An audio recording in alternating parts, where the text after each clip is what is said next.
Okay, good afternoon. Sorry about that glitch at the beginning. We're apparently missing one slide, but we'll make do without it.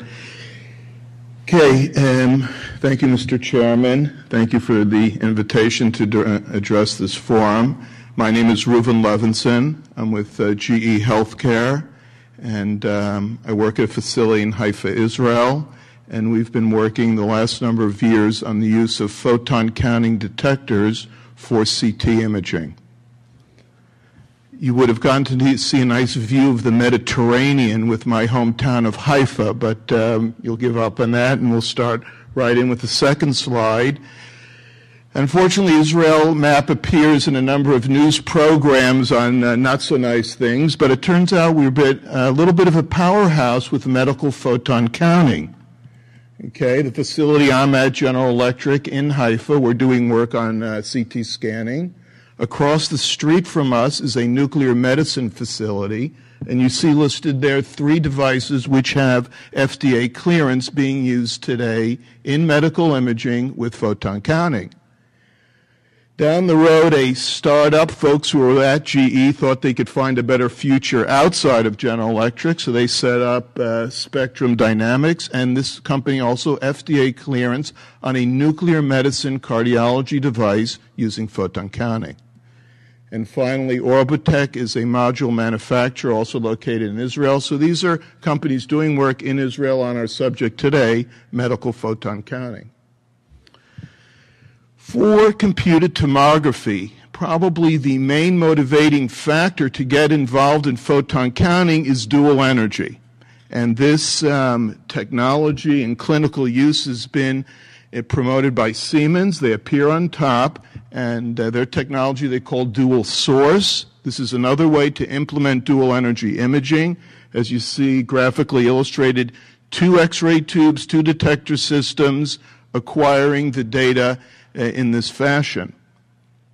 At General Electric, recently the HD750 is a new generation scanner introduced, and fast switching is the technology used from a single X-ray tube. The X-ray voltage is modulated between 80 and 140 kVp, and this also gives 2 data sets at 2 different energy points. Third down the list, Philips has reported in the literature of a dual layer scanner. Now the focus is shifted from the X-ray tube source to the detector array. And here you have a dual layer detector. These dual layers create 2 energy data sets of projection data done by the detectors. Okay, and then finally on bottom, what we're calling an energy discriminating detector. Again, the focus now is on the detectors. A single X-ray tube with a polychromatic 140 kVp spectrum is used, and it's incident on a photon counting detector array. And as you see in the chart there, now the energy separation, the 2 different energy bins are different than the previous 3 examples. The 2 data sets at the 2 different energies are created by the pulse height discriminating electronics of the detector array. Okay, so these are technologies at work today, available today, being used for dual energy CT. Okay, so in addition to the specialized electronics, which does the counting and the pulse height discrimination, we also are introducing in our group with this scanner that we've developed a new detector technology. Okay, and it belongs to the class of room temperature semi-detectors. And on the left you see standard CT detector. This is the crystal, scintillating crystal with a silicon photodiode. This is the way the 30,000 CT scanners installed and working in the world today operate. On the right, a spectral CT detector. The X-rays are now absorbed directly in the room temperature semiconductor, in our case cadmium telluride. And these absorbed X-rays produce a cloud of electrons. The electrons are collected and they are counted and pulse height discriminated in the pulse counting electronics. Okay, so in addition to counting, we also have this direct conversion detector technology. And as someone who's been interested in looking at the swank factor for the last 30 years, finally there's a detector there that has something to do with the swank factor and should move it left or right. And I would be very interested to hear comments which way you think it moves it. Okay, so we always show this slide. This is just an overview of the pulse counting electronics. I don't think there's anything special there other than the fact that, as you can imagine, the count rates are very higher, or much higher than is typically used in other applications. And the tricks of the trade are to have a shaper that produces pulses that are short enough that we can get high count rates. Okay, and I would also note that in the initial stage of the preamplifier, this is all the genius of finding a low noise, high count rate preamplifier that can produce usable images for any imaging modality. CT particularly problematic. We've implemented this on a third generation scanner, and our problem in life, as you well know, are rings. That the channels must be finely tuned and matched, each neighbor to its neighbor, to eliminate the ring artifacts. And you'll see examples of this as we move along. And this is the baby. This is the detector module for CT. This was developed and produced for us by DX-Ray right here in Southern California. And you can see some of the parameters involved in it. This is a module that encompasses 32 parallel rows. Okay, so in all the work you'll see presented here, it's a 32 slice scanner, and going from left to right, you have the 32 rows appearing here. Okay, we're a bit different than mammography. I just wanted to give you some of the parameters, the physical parameters we were working with on our project here. Pixel size is 1 by 1 millimeter. That's the physical size of the pixels. Pretty standard in the GE world. This gives a 0.625 millimeter spatial resolution at the level of the patient. As I mentioned, we have here a multi-slice geometry. It's a 32 slice scanner. These are results. The flux rates that you typically see are 10 to the 5th, 10 to the 8th counts per second per millimeter squared. And in CT, when you're doing scans in the range of 1 second, you're acquiring approximately 1,000 views per second. So each view is a millisecond, plus minus. So this means we're talking about 100 to 10,000 counts per detector per view. This is the number at the end of the day that comes out from the detector. And the work I'm reporting today, we've been working with 2 energy bins. So these 2 energy bins give us the dual energy capability. Okay, so probably what more people talk about when they talk about photon counting than anything else are the problems of the flux rate. Okay, the high flux rate when you want to do clinical scanning. And today, clinical scanning certainly is happening between a half to 1 second for a 360-degree rotation of the gantry. So this is the level that we have to get to. And you see on the left side the graph of the pile-up performance. This is the y-axis is the output count rate, and the x-axis is the input count rate. In an ideal detector, this would be a straight line. So it would be a linear function. And we have saturation with all photon counting detectors. So the red line there represents the pile-up curve, the number of output counts that we get. And different people have looked at what are the count rates required for CT imaging, certainly as it's done today in the clinic. And the little post-stamped image there of the lungs shows an image acquired with a photon counting system, the one we've been working on. And you'll see more examples, certainly image quality that would make any clinical radiologist happy. One parameter I do want to mention, which is important, you see in the caption of the clinical image, is non-parallelizable detector. There are two types of behavior with the detectors, paralyzable and non-paralyzable. It has to deal a lot with the electronics and how the counting of the pulses is done.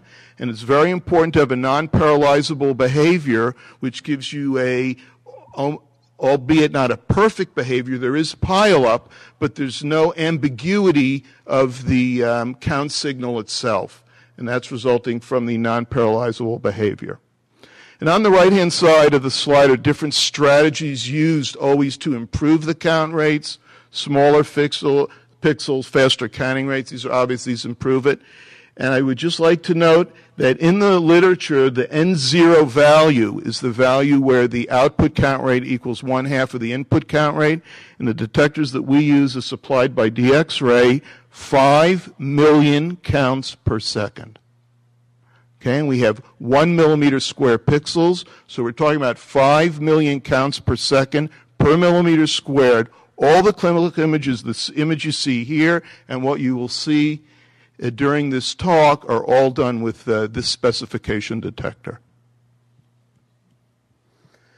Okay, so this is the monster. We call it the Swift. It's a spectral CT scanner, and what we did was we took a pretty much nominal VCT General Electric scanner, and we removed the detector array from it, and we loaded on the photon counting detectors for this project. And in the middle of it, we switched the computer. We went to a new GPU-type business. My boss was very intent on getting this in this project also. And wonder of wonders, it actually worked. And this was the configuration that we went into an IRB study that I'm going to show you the results from. Okay, so this is what we thought, and we still believe is a FIRDS energy discriminating scanner. And in May 2006, we took a picture of a water bottle, had a lot of rings on it. There's also a broomstick in there. There's an Aculon pin. And that night, May 10th, we introduced everyone in our group to the wonders of single malt whiskey. So we had a nice evening, and we had our first scan up on the screen. And remarkably enough, the next slide is exactly 1 year later, May 2007, we had our first clinical study under our belt. So we did a study with carotid angiography, and we had a small field of view available to us, and we were able to get the neck region in it. Angiography, CT angiography is a reasonably hot topic, so we were able to show here the image quality that we could get with the photon counting. To our knowledge, the first human scanning done with photon counting detectors for CT. You see down below the scan parameters. Just review them quickly. These were all done in the helical mode. It's a 32 slice scan with a 0.625 millimeter slice width. We did everything in 140 kVp. We used a tungsten filter just to move the spectrum left and right. It wasn't a critical element. And these were done with a 1 second scan rotation and a pitch of 1/2. Okay, so I want to talk for a bit now, a few slides on dual energy CT. As I mentioned before, if there wasn't dual energy, probably in GE there wouldn't be photon counting. We went to the photon counting to go after the dual energy target. Okay, so what does dual energy bring to CT? First of all, with conventional CT, we are displaying for the physician Hounsfield unit images. The story changes when we go to dual energy. Now we have a new set of images that our radiologists are going to have to learn to deal with. Okay? So we have images in General Electric. This is called mono-E, mono-energetic equivalent images. These are quasi-Hounsfield unit images. And one of the elements of dual energy is the physician can now set the energy level that he wants to see the image. So you can produce a monoenergetic equivalent at 60 kV, 80 kV, 100 kV, and he sees the nuances, how a monoenergetic image would appear. And it's shown to be interesting. Whether it will be particularly significant clinically, we'll see in the future, but this is certainly one element. Next down the line, VNC. This is virtual non-contrast. This is an interesting element that the VNC, virtual non-contrast, and the iodine images, these are material density images. The images now are not Hounsfield units. They're basis material images, and I'll spend a minute on that in the next slides.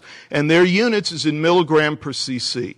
This is a new type of image that we're showing the radiologist. It gives him new information, and you'll see a study we did on VNC images, and I believe they have a non-insignificant effect on the clinical practice. Okay, a slide on the theory. Why is it dual energy? Why are we taking two energy data sets here? The dual energy is a result of the fact that we're talking about a two-dimensional absorption space. Okay, we have two physical processes, the photoelectric effect and the Compton effect. These two processes are responsible for the photons being absorbed in the patient. When we do scanning today, we do one scan. We have one data set at one energy, one scan, so we're looking at the total attenuation, mu, the total attenuation. When you do dual energy scanning, you now have two data sets. So you have two equations, and you can solve for two unknowns. The two unknowns are the photoelectric effect and the Compton effect. That's why we're doing dual energy, so we solve for both of these two effects, and that's what you see in the first two lines. Now, with the mathematics, you can rotate the axes. This has been reported in the literature already from the 70s. And rather than show the photoelectric and Compton effects, which are not of particular interest to the physician, we can now show them as basis material images. And here you're at liberty to pick two images with each two basis materials. Each basis material has, obviously, Compton and photoelectric absorption in it. And in this example, we've worked with Aculon and aluminum, a plastic and aluminum. So what we're showing are these basis material images. Also been reported in the literature, water and iodine as basis material images. So this is why we have dual energy. We're solving for these two equations, and the two bases down below, the material decomposition. The formulas are pretty simple, but the idea is a two-dimensional absorption space. Okay? So, next I want to talk one item here. We have two types of reconstruction going on today. This relates a little bit to the previous slide. On the top you see image space recon. So what we do is we have two raw data sets at energy 1, energy 2, and from them we get the prep data. This is the linearized data.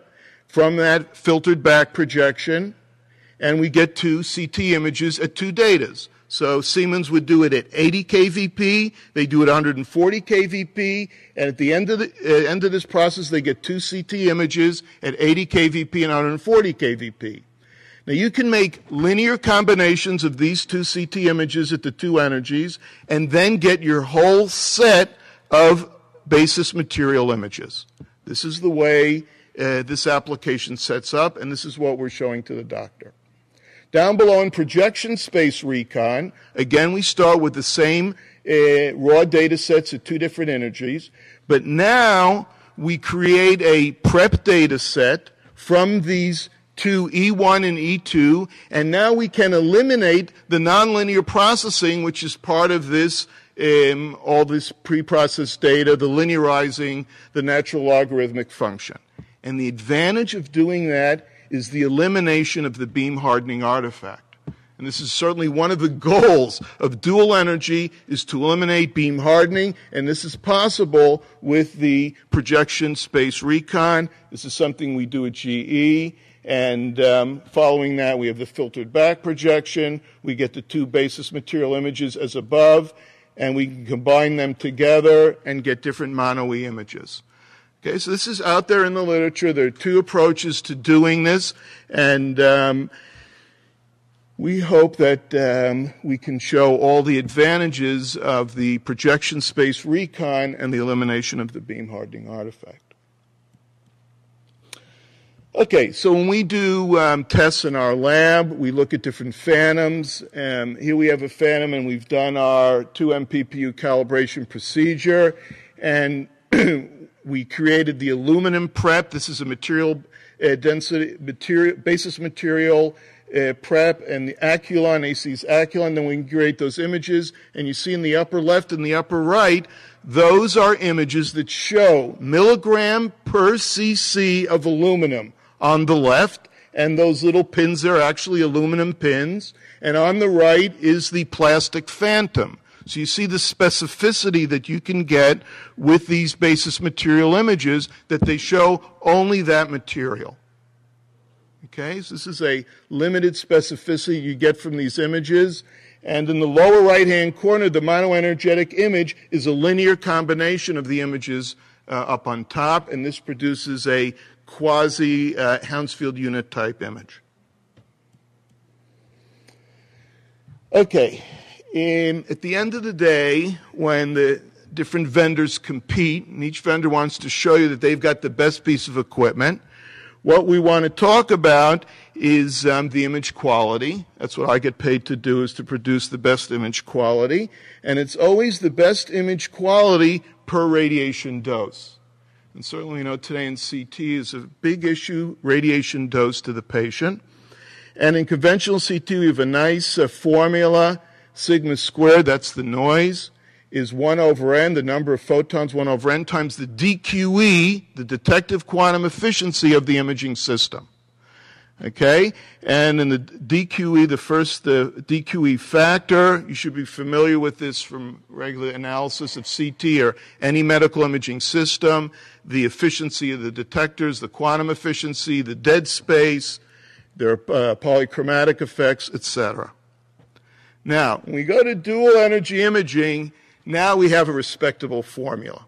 Okay, now you got a formula that's got some matrix manipulations in it. This is due to a colleague of mine at the Global Research Center, published it earlier this year at SPIE. And the 2 sigmas, these are the noise in the 2 basis material images. This is now going to be the metric that we're going to measure the image quality in the basis material images. So you're not looking at the noise of a single image from conventional CT, but rather the noise from these 2 basis material images, and identifying some of the components in this formula. The EH and the EL, that's the effective energy of the high energy bin and the low energy bin. Okay, and you see how they interact here? And this I'm calling the energy bin separation. So the greater the energy bin separation, the lower the noise will be. And this you can feel intuitively that you want your 2 energy acquisitions to be at 2 as wide apart energies, reduces the noise and enhances the image quality. Another factor which isn't so obvious is that there's an optimum bin flux ratio for the 2 energy bins. And it interacts together with the energy bin separation. And this is the formula then, or now describing the main parameters involved in obtaining a minimum amount of image noise per radiation dose. Okay, this is a graphic just to give you a feel for energy separation. The orange is the 80 kVp and the 140 kVp. This is a spectrum that you're familiar with from X-ray physics textbooks. This shape of a spectrum, a polychromatic X-ray spectrum from an X-ray tube. The green is how the energy spectrum sets up in our photon counting detector. So you see it's not perfectly cut at 80, as I showed in the second slide. There are some issues with photon counting detectors. On the left, with the Swift low bin, you can see that there is an extension. There is energy sensitivity out to 140 kV. This is what we call the low energy tail. Certainly a challenge for photon counting detectors to reduce that as low as possible.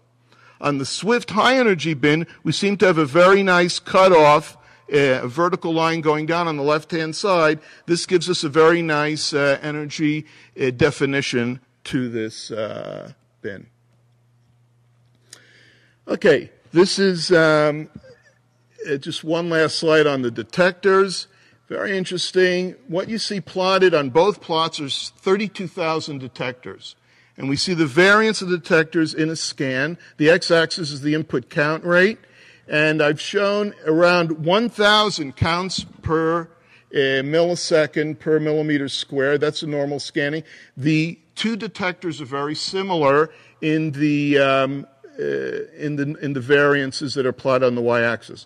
But as you go to the very low count rates, you see how with the photon counting detectors, the noise goes to 0. Okay, so the rest of the talk, I'd like to show clinical slides of stuff that we've done. I see I have 54 seconds left, so I'm going to go a little bit over. But we're going to go through these clinical images and get a feel for what we've done here. So this is from our first study about 2 years ago. This is carotid angiography. These are all scans with the Swift 32-slice detector.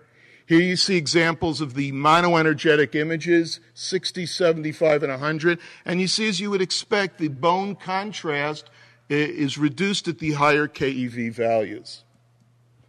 One of the things hyping about the virtual non-contrast, this is an image with contrast media in the arterial vessels. Next slide, now you see it. Next slide, now you don't. This is virtual non-contrast. The contrast media has been eliminated due to the dual energy processing. No need for a non-contrast scan. Okay, and now I want to report on a study we did with abdominal imaging. This was done on adrenal incidentalomas. You'll see the results in a minute. The first slide, I've shown this to my bosses an innumerable amount of times. The slide on the left is a standard 64-slice CT image, circa 2009. On the right is the same patient, scanned within a half hour. He didn't have anything to eat. He didn't go to the bathroom. It was the same patient 20 minutes later. And when we've shown these to radiologists, they can't tell the difference between the two in terms of the image quality.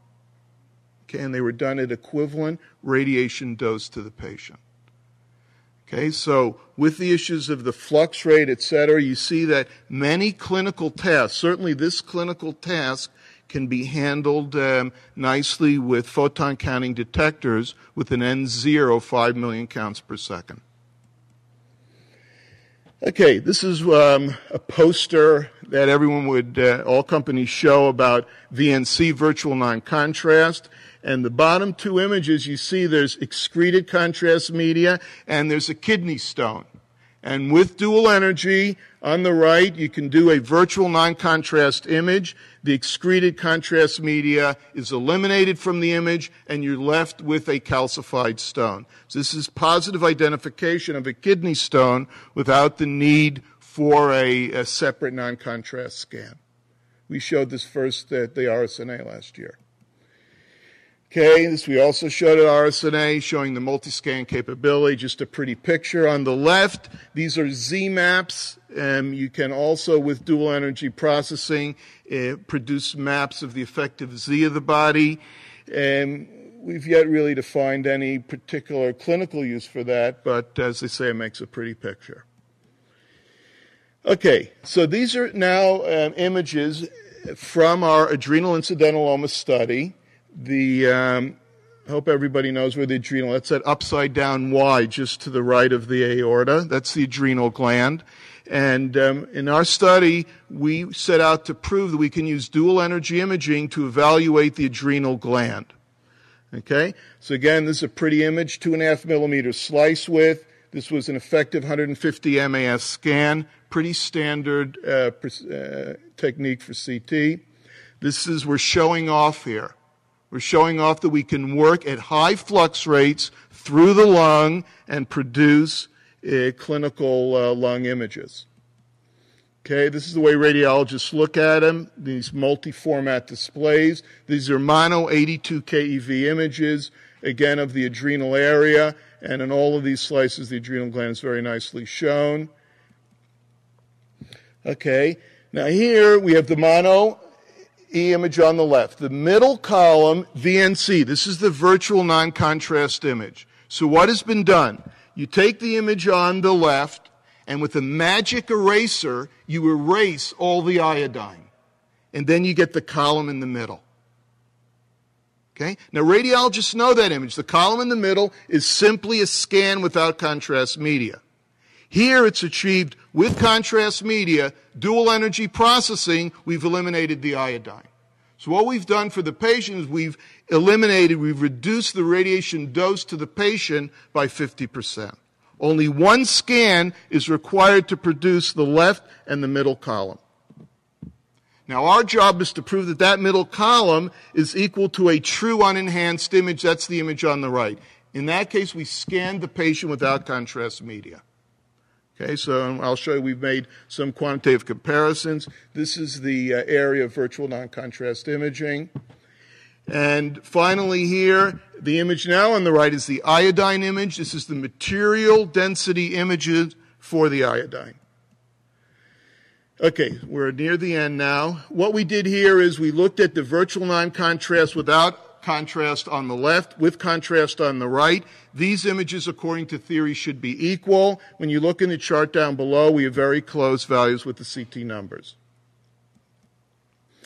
Okay, for adrenal incidentalloma, we're actually looking now at the CT values of the adrenal gland, and you see in this particular case, -4, -2, very close, the value of the adrenal gland with and without the enhancement.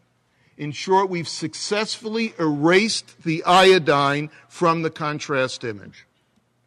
And these are results we're going to show this year at the RSNA. VCT minus C, this is a standard non-contrast image. VNC, this is a dual energy images with contrast. And you see in the average of these studies here, a value of 5 was seen, so the two images are equivalent. Okay, one thing also, which will be certainly a subject for the future, is looking at conventional CT and dual energy. Conventional CT, the left-hand column, these are the Hounsfield unit values for these different organs. VNC, these are material density images. What is the water equivalent of those organs measured in milligram per cc? And you see some of the organs are similar. That means that these organs are truly water equivalent. In the case of retroperitoneal fat, you see there's a difference of 17 units. This now indicates that there's a difference in Z, in the average atomic number between fat and water, something we know, and something that shows up here in this dual energy imaging. Okay, now we're at the end. I'm going to do a little hyping for my friends at Philips. This is work that they published last year, and we just heard it won an award in Physics and Medicine Biology, an excellent article talking about a new area, K-edge CT, which looks to be the exclusive realm of photon-counting detectors. And what's done here now, 3 energy acquisitions are made. The third physical process is the K-edge absorption. Now, there are no biological material in the body with K-edge. So in order to do K-edge imaging, you must inject. And it's best to inject a high Z material with a K-edge in the middle of the spectrum. And in this case, they did a simulation on gadolinium. A lot of work has appeared now in the literature on gold nanoparticles. Very suitable for K-edge imaging. Okay, so now we don't get 2, we get 3 images, a single energy image upper left, dual energy photoelectric, dual energy Compton, and down below that's the money image. That's the K-edge image. It has 100% specificity to the injected contrast material. That being gadolinium here in the chambers of the heart and a coronary artery. And down below, we did a little poetic playing around. You see an overlaid image from the gadolinium contrast on the single energy image. And this should remind us of what's done in PET-CT. In PET-CT, we have a CT image on the left. The PET image in the middle is specific to FDG, is specific to glucose metabolism in the body. And the overlay of those two images, This is what gives us the whole area of PET-CT. So my contention here is that with K-edge CT, we can make a shot at this. I skipped over the Phillips slide. You're going to get an opportunity to show it also. Very nice work. And that's the end. So in summary, results on clinical trials show equivalent image quality for single energy scanning. Photon counting delivers a single tube, single detector configuration for high quality dual energy CT. Photon counting provides a path for future K-edge imaging. And from the Jewish prayer book, Tovim Orot Bara Hashem Zayom Ze Yazam B'chol Ha'olam. Great are the lights God created. Pleasant is their radiance in all the world. Thank you for your attention.